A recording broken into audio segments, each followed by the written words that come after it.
لليل سر يناديني فأنهمر على الوجود كأني العود والوتر.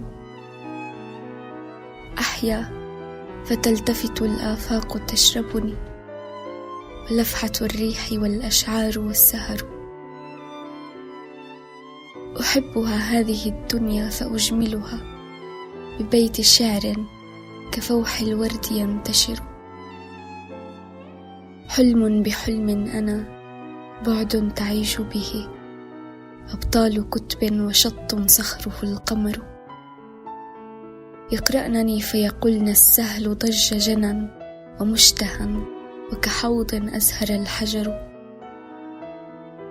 حكاية أنا يا أنا قد قصها غجر لطيبين فقالوا ليتنا الغجر. بها العتو، بها وقع القوام على زند، بها شفة تسقي وتعتذر.